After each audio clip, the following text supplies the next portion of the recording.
Gabriel, abra o livro da vida e veja se o nome dele está escrito.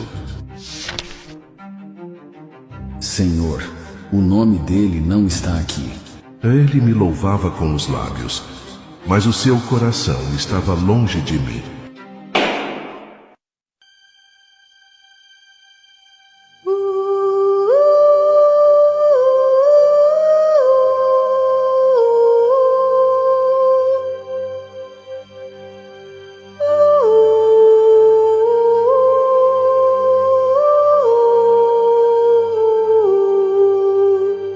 Chegou o momento.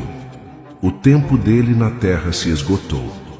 Agora, tudo será trazido à luz. Gabriel, abra o livro e leia diante de mim a história desta alma. Sim, meu Senhor. Ele cresceu em um lar simples, sem estrutura, sem referência, sem direção. Desde cedo, o Senhor o chamou. Chamou através do vazio existencial.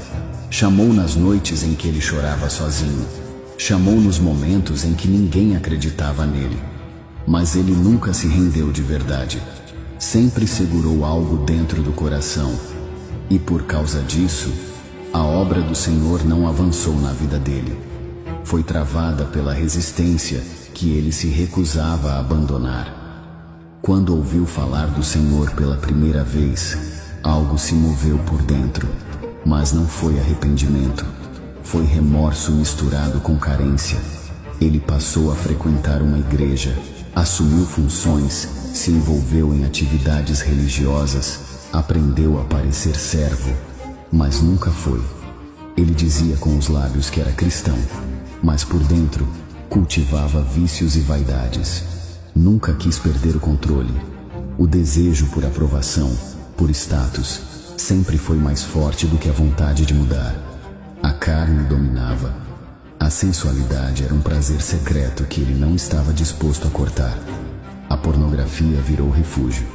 E mesmo ouvindo o espírito o confrontar, ele sempre dava um jeito de se justificar. Fazia muito, falava bonito, mas vivia de fachada. A imagem dele era de um servo, mas o coração estava longe. Ele dizia para si mesmo: quando eu estiver mais firme, eu mudo. Todo mundo tem suas lutas. O Senhor entende.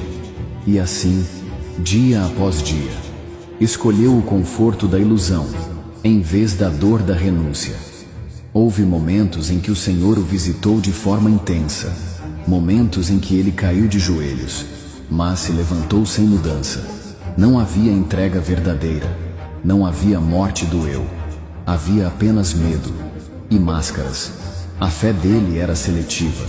Queria o teu perdão, mas não queria obedecer. Queria o teu céu, mas não queria morrer para o mundo.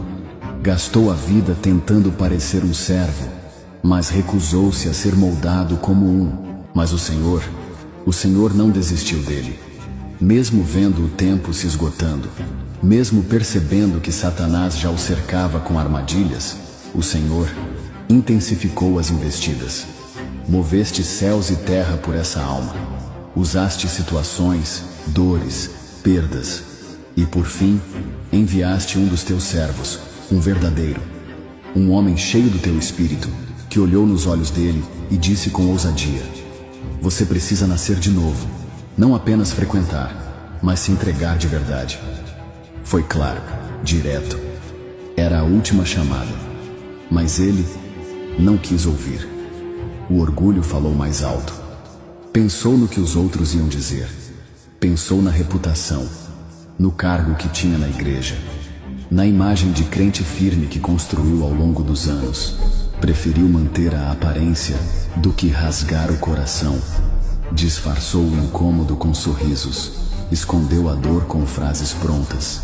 E quando ficou sozinho, disse a si mesmo: isso é exagero, eu estou bem com Deus, Ele sabe que eu tento. Mas o Senhor sabia que ele só estava se protegendo da verdade. O tempo estava se fechando, e mesmo assim, ele resistiu. A última porta foi aberta, mas ele preferiu manter-se onde estava. seguro em sua religiosidade e distante da tua presença.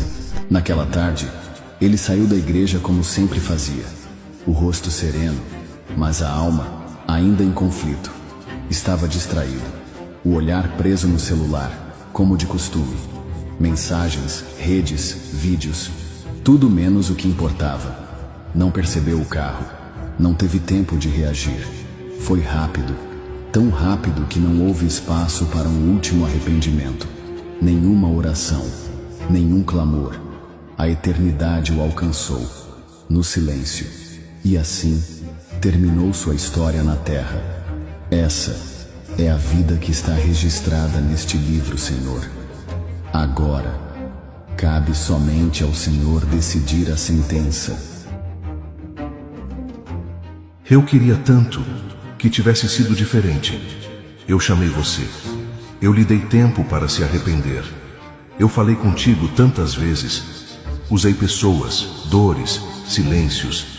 Eu fiz de tudo. Eu não tenho prazer no que vou fazer agora, porque eu sou amor, mas também sou justiça. Você não está aqui por causa dos pecados que cometeu. O meu filho já pagou na cruz, com sangue, com dor, com entrega. Você está aqui porque recusou o perdão, porque escolheu viver distante de mim, mesmo depois de eu ter feito tudo para te trazer para perto. Você me chamou de Senhor, mas nunca me obedeceu. Você conheceu minha palavra, mas escolheu ignorá-la. E agora, com todo o peso da verdade, eu declaro: aparta-te de mim, porque foste praticante da iniquidade. E todo aquele cujo nome não foi achado no livro da vida, foi lançado no lago de fogo. Apocalipse 20:15. Você ouviu uma história, mas essa história poderia ser a sua. Viver de aparências talvez impressione pessoas, mas nunca enganará o céu. O mundo vai te aplaudir por manter a pose. Mas e depois? Quando tudo isso acabar, quem estará ao teu lado no dia do julgamento? Você tem certeza de que o seu nome está no livro da vida? Não viva com medo do que as pessoas vão pensar. Pense na sua eternidade. A vida passa